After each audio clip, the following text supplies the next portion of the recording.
안녕하세요. 저는 올해 75살 박영자라고 합니다. 오늘 제 이야기를 들려드리려고 이렇게 용기를 냈어요. 많은 분들이 제 사연을 듣고 위로받으셨으면 좋겠습니다. 제 이야기는 6년 전부터 시작됩니다. 아들 녀석이 결혼한 지 1년쯤 됐을 때였어요. 며느리 수진이가 임신을 했다고 전화가 왔죠. 어머니, 좋은 소식 있어요. 제가 임신했어요. 어머, 정말? 축하한다, 수진아. 몸 조심해야 한다. 그때만 해도 좋았어요. 손주를 보게 된다는 게 얼마나 기쁜지 모릅니다. 남편은 10년 전에 세상을 떠났고 저는 혼자 이 아파트에서 살고 있었거든요. 손주라니 생각만 해도 가슴이 두근거렸어요. 며느리가 출산하고 100일쯤 됐을 때였습니다. 전화가 왔어요. 어머니, 저 이제 직장 복귀해야 해요. 그런데 아기를 어린이집에 보내기엔 너무 어려서요. 어머니가 좀 봐주실 수 있으세요? 당분간만요. 그래, 그래야지. 우리 손주인데 당연히 봐줘야지. 정말요? 감사합니다, 어머니. 그럼 내일부터 아침 9시까지 저희 집으로 와주시면 돼요. 저는 기쁜 마음으로 다음 날부터 아들네 집으로 출근하기 시작했습니다. 서울 외곽에 있는 제 아파트에서 강남에 있는 아들네 집까지는 버스로 1시간 반이 걸렸어요. 하지만 손주가 예뻐서 뭐 그 정도야 괜찮다고 생각했죠. 처음 몇 달은 정말 좋았습니다. 손주 민준이가 웃을 때마다 제 마음도 따뜻해졌어요. 기저귀 갈아주고 분유 먹이고 재우고 힘들었지만 행복했습니다. 그런데 조금씩 달라지기 시작했어요. 며느리가 퇴근하면 제일 먼저 하는 말이 잔소리였습니다. 어머니, 오늘 민준이 기저귀 몇 번 갈아주셨어요? 5번쯤 갈아줬지. 겨우요? 그럼 부족한데요. 기저귀는 자주 갈아줘야 해요. 애기 피부 상할 수 있잖아요. 아, 그래. 그럼 다음엔 더 자주 갈아주마. 그리고 분유도요. 제가 정해준 시간에 맞춰서 먹이셔야 한다니까요. 오늘 3시에 먹였어야 하는데 3시 20분에 먹이셨네요.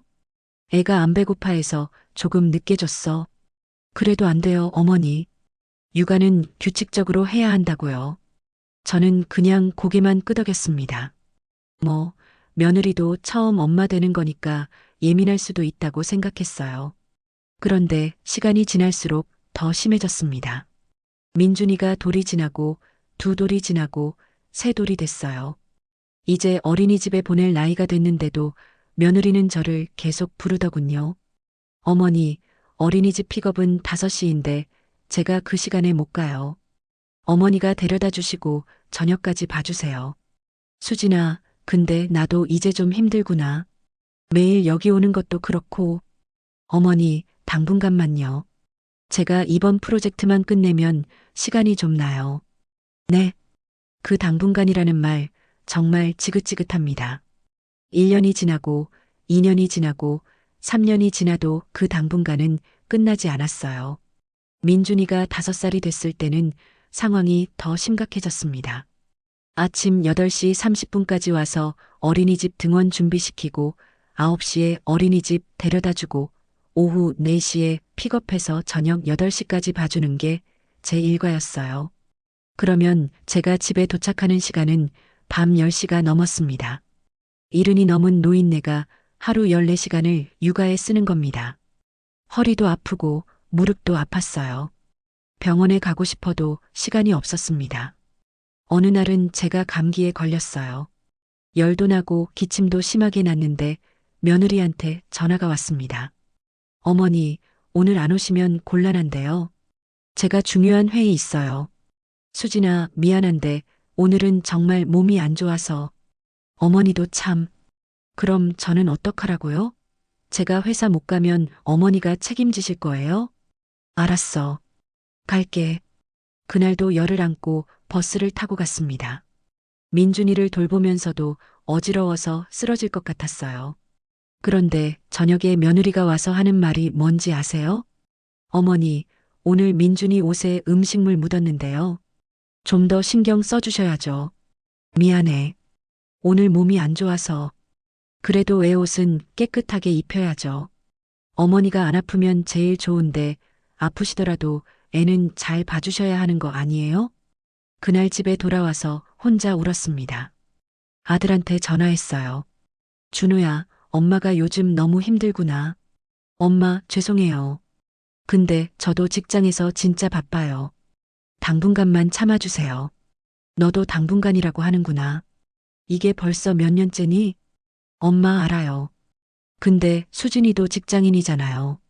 엄마가 좀만 더 도와주시면 안 될까요? 애 키우는 게 얼마나 힘든데요. 그래, 알았어. 저는 포기했습니다. 아들도 며느리 편이더군요. 제 말은 들어주지도 않았어요. 6년째 되던 어느 날이었습니다. 저는 버스를 타고 집에 가는 길이었어요. 밤 9시 넘은 시간이었습니다. 버스 안에서 한 노부부를 봤어요. 이른 데쯤 돼 보이는 할아버지와 할머니가 손을 꼭 잡고 앉아 있었습니다. 할머니가 말했어요. 여보, 이번 주말에 강릉 가는 거 맞지? 응, 벌써 예약도 다 해놨어. 바다 구경하고 맛있는 것도 먹고 오자고. 좋아요. 우리 그동안 여행 한 번도 제대로 못 갔잖아요. 이제 우리 인생 즐기자고. 애들도 다 컸는데 우리도 좀 살아야지. 저는 그 모습을 보면서 가슴이 뭉클해졌습니다. 그리고 생각했어요. 나는 뭐 하고 있나? 남편 떠나고 혼자 된 지 10년이 넘었는데 나는 한 번도 여행 한 번 제대로 못 가봤어요. 친구들 만날 시간도 없었고 교회도 못 갔습니다. 오직 손주 육아만 했어요. 그날 밤 집에 도착해서 거울을 봤습니다. 거기엔 늙고 지친 할머니가 있었어요. 머리는 새하얗게 새고 주름은 깊게 패이고 눈빛엔 생기가 없었습니다. 순간 깨달았어요. 나도 누군가의 엄마이기 전에 한 사람인데 그때 전화벨이 울렸습니다. 며느리였어요. 어머니, 내일은 오전 9시까지 와주세요. 민준이 어린이집에서 특별 행사 있어요. 준비물도 챙겨주셔야 하고요. 알았어. 전화를 끊고 한참을 앉아 있었습니다. 그리다가 문득 방 한쪽에 놓인 여행 가방이 보였어요. 저는 천천히 일어나서 그 가방을 꺼냈습니다. 먼지를 털어내고 옷 몇 벌을 넣었어요. 서랍에서 현금 봉투를 꺼냈습니다. 조금씩 모아둔 돈이 200만 원쯤 있었어요. 옛날 사진도 몇 장 챙겼습니다. 남편이랑 젊었을 때 찍은 사진, 아들이 어렸을 때 사진, 그리고 제일 좋아하는 노란색 손수건도 넣었어요. 다음 날 아침 6시, 저는 아무 말 없이 집을 나섰습니다. 휴대폰은 꺼버렸어요. 아무한테도 말하지 않았습니다. 서울역으로 갔습니다. 기차표를 샀어요. 어디로 갈지 정하지도 않고 그냥 제일 빨리 출발하는 기차를 탔습니다. 강릉행이었어요. 기차 안에서 창밖을 보는데 눈물이 나더군요. 슬픈 눈물이 아니라 후련한 눈물이었습니다. 처음으로 느끼는 자유였어요. 그 시간 며느리는 제게 전화를 걸고 있었을 겁니다. 어머니, 왜 안 받으세요? 어머니, 아들한테도 전화했겠죠. 여보, 어머니가 전화를 안 받아. 이거 큰일 났는데? 뭐, 우리 엄마가 오늘 9시까지 오시기로 했는데 벌써 9시 30분이야. 나 회사 가야 하는데 어떡해. 엄마한테 전화해봐. 안 받는다니까? 집에 가봐. 아들이 황급히 제 집에 왔을 겁니다. 벨을 누르고 문을 두드렸겠죠. 하지만 저는 이미 강릉으로 가고 있었어요. 엄마, 엄마, 계세요? 며느리가 또 전화했을 겁니다. 어떻게? 찾았어? 집에 안 계셔. 이거 큰일인데. 혹시 병원에 쓰러지신 거 아니야? 에이, 설마. 그냥 어디 좀 나가신 거겠지. 그럼 언제 오시는데? 나 진짜 회사 가야 한다고. 알았어, 알았어. 내가 오늘 회사 반차 내고 민준이 봐줄게. 아, 진짜. 어머니 왜 이러시는 거야? 저는 강릉에 도착해서 바다를 봤습니다.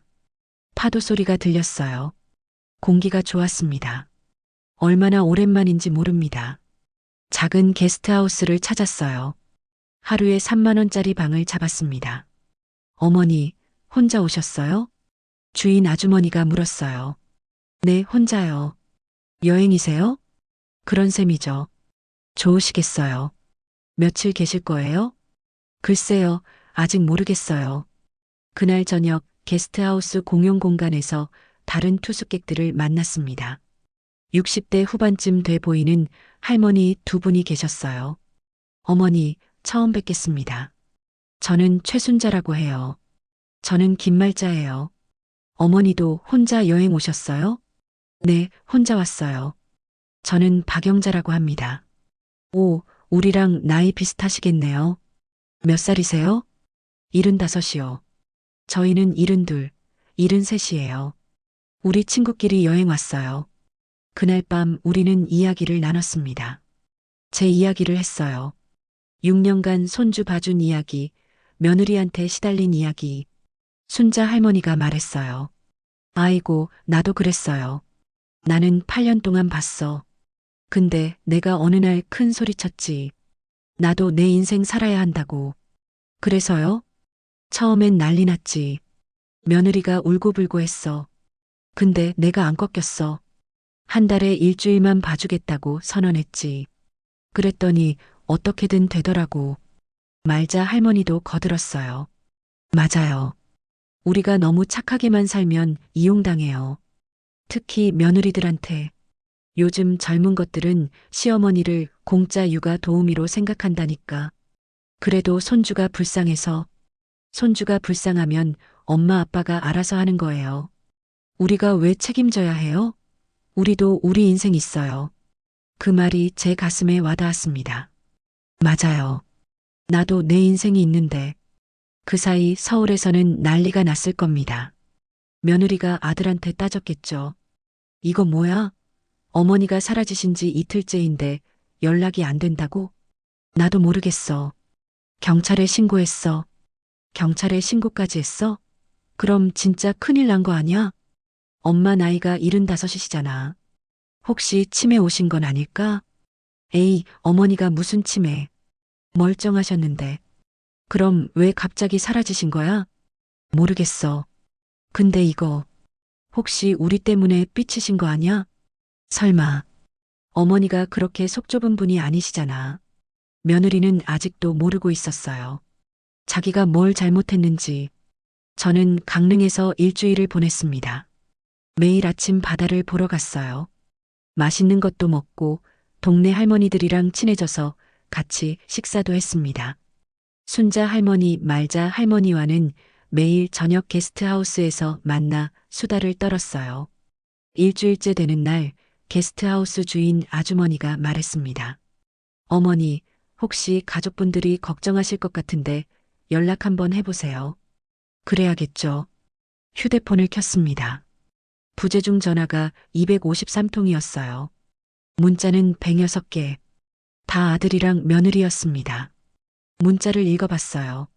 아들 엄마 어디 계세요? 연락 주세요. 며느리 어머니 무슨 일 있으세요? 전화 주세요. 아들 엄마 제발요. 걱정돼서 미치겠어요. 며느리 어머니 제가 뭘 잘못했는지 모르겠지만 연락만 주세요. 그제야 걱정하는구나 싶었어요. 저는 간단하게 문자를 보냈습니다. 나 괜찮다. 걱정 마라. 여행 중이다. 5분도 안 돼서 전화가 왔어요. 아들이었습니다. 엄마, 엄마 지금 어디세요? 강릉이다. 강릉? 거기는 왜요? 혼자요? 응, 혼자 여행 왔어. 엄마 미치겠어요. 연락도 없이 사라지시면 어떡해요? 경찰에 신고까지 했다고요. 미안하구나. 그냥 좀 쉬고 싶었어. 쉬시려면 말씀을 하시고 가시죠. 지금 수진이가 애 돌보느라 회사도 못 가고 난리예요. 그 말을 듣는 순간 화가 치밀었습니다. 그래서 그게 내 문제냐? 네. 엄마가 무슨. 너희 애는 너희가 돌봐라. 나는 이제 안 본다. 엄마, 갑자기 무슨 말씀을. 갑자기가 아니야. 6년 동안 참았어. 이제 그만할 거야. 엄마, 진정하세요. 우리가 뭘 잘못했는지 말씀해 주세요. 뭘 잘못했냐고? 너희는 정말 모르겠니? 전화를 끊어버렸습니다. 속이 후련했어요. 10분 후 며느리한테서 전화가 왔습니다. 어머니, 저예요. 수진이요. 어머니, 제가 뭘 잘못했나요? 말씀해 주세요. 제가 고칠게요. 지금 와서 그런 말하니? 어머니, 저 정말 몰라요. 어머니한테 잘하려고 노력했는데 그 말에 웃음이 나왔습니다. 잘하려고 노력했다고? 매일 잔소리하고 육아 도우미 부리듯이 하면서 저는 그냥 민준이를 잘 키우고 싶어서 그랬던 건데. 그래, 내 애 잘 키우고 싶으면 내가 키워. 왜 나한테 떠넘기니? 어머니, 저도 직장인이잖아요. 일하면서 애 키우는 게 얼마나 힘든데요? 나도 75살 노인이야. 매일 너네 집까지 왕복 3시간씩 가서 하루 종일 애 보는 게 안 힘든 줄 알아? 그건 6년 동안 한 번도 고맙다는 말 제대로 못 들어봤어. 맨날 잔소리만 들었지. 나도 이제 지쳤다. 어머니, 제가 미안해요. 정말 미안해요. 돌아와 주세요. 제가 잘못했어요. 진짜 잘못했다고 생각해? 네, 정말이요. 어머니 없으니까 제가 얼마나 힘든지 알겠어요. 제발 돌아와 주세요. 저는 한숨을 쉬었습니다. 나는 당분간 여기 있을 거야. 돌아가고 싶을 때 돌아갈게. 당분간이요? 그게 얼마나 되는데요? 모르겠어. 일주일이 될 수도 있고, 한 달이 될 수도 있고, 한 달이요? 그럼 저는 어떡하라고요? 역시나 자기 걱정만 하는구나 싶었어요. 그건 내가 알아서 해. 어린이집 시간 연장하든지, 아빠한테 부탁하든지. 아빠는 지방 출장 많아서 어려운데요. 그럼 내가 회사 그만두든지. 어머니, 그게 무슨 말씀이세요? 왜? 나는 6년 동안 내 인생 포기하고 너네 애 봐줬는데 너는 왜 못 포기해? 며느리는 할 말이 없었나 봅니다. 그냥 조용히 전화를 끈더군요. 저는 강릉에서 보름을 더 보냈습니다. 그 사이에 정말 많은 일이 있었어요. 순자 할머니, 말자 할머니와 함께 속초까지 당일치기 여행을 갔습니다. 횟집에서 맛있는 물회도 먹고 아바이 순대도 먹고 정말 행복했어요. 게스트하우스 주인 아주머니는 제게 텃밭일도 시켜줬습니다. 상추도 심고 고추도 땄어요. 땀 흘리며 일하는데 마음이 편안하더군요. 동네 노인정에도 나가봤습니다. 거기서 새로운 친구들도 사귀었어요. 다들 좋은 분들이었어요. 그러던 어느 날 순자 할머니가 말했습니다.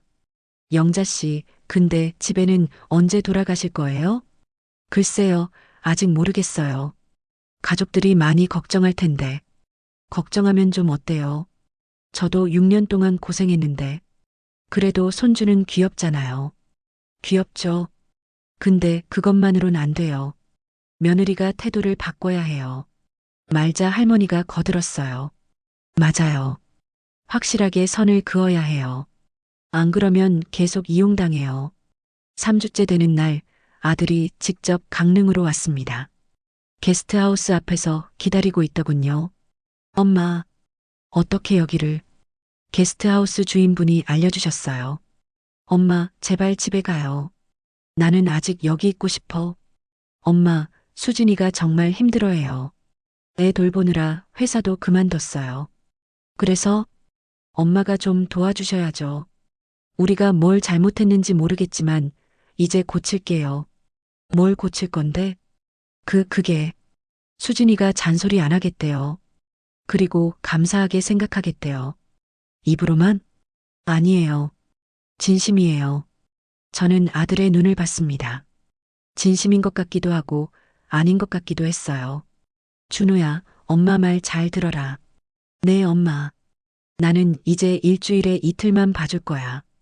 그것도 시간은 내가 정한다. 일주일에 이틀이요? 그럼 나머지는요? 나머지는 너희가 알아서 해. 어린이집 시간 연장하든지 베이비시터 구하든지. 엄마, 그건 너무한 거 아니에요? 뭐가 너무해? 6년 동안 공짜로 애 봐준 게 너무한 거지. 공짜라니요. 엄마 용돈도 드리고 한 달에 30만 원 주는 게 용돈이야? 베이비시터 하루 3만 원씩 하면 한 달에 600만 원인데? 아들은 할 말이 없었습니다. 그리고 앞으로는 잔소리 듣기 싫어. 내 방식대로 할 거야. 그게 싫으면 다른 사람 구해. 알겠어요, 엄마. 그리고 나는 이번 달 말에 돌아갈 거야. 지금은 더 쉬고 싶어. 한 달 말이요? 응. 그 사이에 너희가 알아서 해. 아들은 결국 혼자 돌아갔습니다. 저는 강릉에서 한 달을 채우고 서울로 돌아갔습니다. 집에 도착하니 아들과 며느리, 그리고 민준이가 와 있었어요. 할머니, 민준이가 달려왔습니다. 귀엽더군요. 한 달 사이에 또 컸어요. 우리 민준이 할머니 보고 싶었어? 응. 엄마가 할머니 나쁜 사람이라고 그랬어. 순간 며느리 얼굴이 새빨개졌습니다. 민준아, 그게 아니라. 뭐? 제가 며느리를 쳐다봤습니다. 아, 아니에요, 어머니. 그게 아니고. 민준이가 잘못 들은 거예요. 할머니가 나쁜 사람이라고 했어요? 죄송해요, 어머니.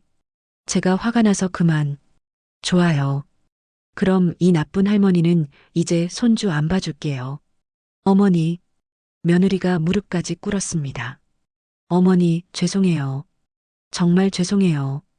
제발 용서해 주세요. 용서? 내가 뭘 용서해줘요? 제가 정말 잘못 생각했어요. 어머니를 너무 당연하게 생각했어요. 이기적이었어요. 그제야 진심으로 반성하는 것 같았습니다. 수진 씨, 나는 6년 동안 당신한테 이용당했어요. 네. 매일 잔소리 듣고 감사 인사 한번 제대로 못 들어봤어요. 죄송해요. 내 인생을 포기하고 당신 애를 키웠어요. 친구도 못 만나고 아프면서도 일했어요. 며느리 눈에서 눈물이 흘렀습니다.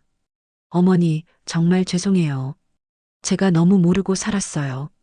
이제 알겠어요? 네. 한 달 동안 제가 직접 애를 돌보니까 얼마나 힘든지 알겠어요. 어머니가 얼마나 고생하셨는지. 그래요. 이제라도 알았으면 됐어요.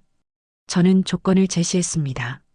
앞으로 나는 일주일에 이틀만 봐줄 거예요. 화요일하고 목요일 오전 10시부터 오후 5시까지. 네, 알겠습니다. 그리고 잔소리 금지. 내 방식대로 할 거예요. 네. 민준이 저녁은 당신들이 챙기세요. 나는 오후 5시에 칼퇴근합니다. 네, 어머니. 그리고 한 달에 100만 원 주세요. 용돈 아니고 돌봄 수당이에요. 며느리가 망설였습니다. 100만 원이요? 왜요? 비싸요? 그럼 베이비시터 구하세요. 일주일에 이틀이면 한 달에 240만 원 들 거예요. 아니에요. 드릴게요. 그리고 명절이나 연휴 때 민준이 봐달라고 하지 마세요. 나도 쉬고 싶어요. 네, 알겠습니다. 마지막으로 한 달에 한 번은 내가 여행 갈 거예요. 그때는 절대 연락하지 마세요. 네. 며느리는 고개를 숙였습니다. 아들도 미안하다고 했어요. 엄마, 죄송해요. 저희가 너무 엄마한테 의지했어요. 그래, 이제라도 알았으면 됐다. 그날부터 제 인생이 달라졌습니다. 일주일에 이틀만 민준이를 봐주고 나머지 시간은 온전히 제 시간이었어요. 화요일하고 목요일에는 민준이를 돌봤습니다. 그런데 전과 달랐어요. 며느리가 태도가 완전히 바뀌었거든요. 어머니, 오늘도 와주셔서 감사합니다. 응. 점심은 냉장고에 준비해뒀어요. 편하게 드세요. 알았어. 그리고 오늘은 특별히 부탁드릴 게 없어요. 편하게 놀아주시면 돼요. 그래. 저녁 5시가 되면 정확히 퇴근했습니다. 며느리도 정확히 5시에 돌아왔어요. 어머니, 오늘 하루 어떠셨어요? 좋았어. 민준이가 잘 놀더라. 감사합니다. 저녁은 저희가 알아서 할 테니 편히 들어가세요. 그래. 매달 100만 원도 정확히 들어왔습니다. 며느리는 이제 진심으로 감사해야 하는 것 같았어요. 나머지 시간에는 제 인생을 즐겼습니다. 순자 할머니 말자 할머니와 정기적으로 만나서 여행도 다녔어요. 부산도 가고 제주도도 갔습니다. 교회도 다시 다니기 시작했어요. 10년 만에 다시 간 교회는 반가웠습니다. 영자 자매님, 오랜만이에요. 그러게요. 제가 좀 바빴어요. 이제 시간 좀 나세요? 네, 이제 제 인생 살려고요. 친구들도 다시 만났습니다. 고등학교 동창들이랑 한 달에 한 번씩 만나서 밥도 먹고 수다도 떨었어요. 영자야, 너 요즘 얼굴이 환해졌다. 그래, 기분이 좋아서 그런가 봐. 뭔 좋은 일 있어? 응, 내가 나답게 사는 법을 배웠어. 병원도 정기적으로 다녔습니다. 허리 치료도 받고 무릎 주사도 맞았어요. 건강이 좋아지니 기분도 좋았습니다. 6개월쯤 지났을 때 며느리가 말했습니다. 어머니, 제가 정말 죄송했어요. 갑자기 왜 그래요? 어머니 덕분에 제가 사람 구실을 하게 됐어요. 예전엔 너무 이기적이었어요. 이제 알았으면 됐어요. 어머니, 앞으로 잘할게요. 정말 감사드려요. 그 말을 들으니 뭉클했습니다. 사람은 변할 수 있구나 싶었어요. 1년이 지난 지금 민준이는 이제 7살이 됐습니다. 저는 여전히 일주일에 이틀만 봐주고 있어요. 그리고 제 인생을 즐기고 있습니다. 지난주에는 순자 할머니, 말자 할머니랑 유럽 여행을 다녀왔어요. 일주일 동안 파리랑 로마를 다녔습니다. 평생 처음 가본 유럽이었어요. 에펠탑 앞에서 사진도 찍고 콜로세움도 봤습니다. 정말 꿈만 같았어요. 영자 씨, 행복해 보여요. 순자 할머니가 말했습니다. 네, 정말 행복해요. 1년 전 강릉 게스트하우스에서 만났을 때 생각나요? 그럼요. 그때 제 인생이 바뀌었죠. 잘하셨어요. 자기 인생 찾은 거 할머니들 덕분이에요. 이제 저는 압니다. 나도 누군가의 엄마이기 전에 한 사람이라는 것을, 내 인생도 소중하다는 것을, 그리고 가족이라고 해서 무조건 희생할 필요는 없다는 것을 며느리는 지금도 감사하다고 말합니다. 제가 용기를 내서 선을 그었기에 그녀도 성장할 수 있었다고요. 어머니가 떠나셨을 때 정말 깨달았어요. 제가 얼마나 이기적이었는지 이제 알았으면 됐어요. 제 친구들한테도 말해요. 시어머니한테 잘하라고. 당연하게 생각하지 말라고. 그래요.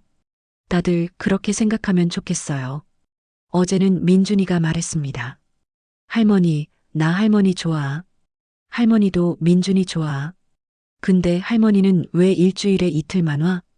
할머니도 할머니 인생이 있거든. 할머니 인생? 응. 할머니도 친구들 만나고 여행도 가고 재밌게 놀아야지. 그럼 나는? 민준이는 엄마 아빠가 돌봐주시잖아. 할머니가 더 좋은데. 그래도 엄마 아빠가 제일 좋아야지. 민준이는 고개를 끄덕였습니다. 아이도 이해하더군요. 지금 제 삶은 완벽합니다. 손주도 보고 제 인생도 즐기고 이게 바로 균형이구나 싶어요. 가끔 예전 생각이 납니다. 6년 동안 매일 버스 타고 며느리네 집 가던 날들. 지치고 힘들었던 날들. 하지만 후회는 없습니다. 그 경험이 있었기에 지금의 제가 있으니까요. 오늘도 저는 여행 가방을 챙깁니다. 다음 주에 경주로 가기로 했거든요. 불국사도 보고 첨성대도 볼 거예요. 노란색 손수건도 챙겼습니다. 이 손수건은 제게 특별한 의미가 있어요. 제가 자유를 찾은 날 가방에 넣었던 바로 그 손수건이거든요. 75살, 이제 시작입니다. 제 인생의 진짜 시작이에요. 며느리에게 전하고 싶은 말이 있습니다. 시어머니를 당연하게 생각하지 마세요. 우리도 한 사람입니다. 우리도 꿈이 있고 하고 싶은 게 있어요. 육아는 엄마 아빠의 책임이지 할머니의 의무가 아닙니다. 그리고 모든 할머니들께 말씀드리고 싶어요. 우리도 우리 인생 삽시다. 손주가 예쁘다고 자식이 힘들다고 무조건 희생하지 마세요. 선을 그으세요. 그게 오히려 가족 모두를 위한 길입니다. 저는 지금 행복합니다. 진정으로 행복해요. 그리고 이 행복을 지킬 겁니다. 앞으로도 계속. 이상 75살 박영자의 이야기였습니다. 들어주셔서 감사합니다.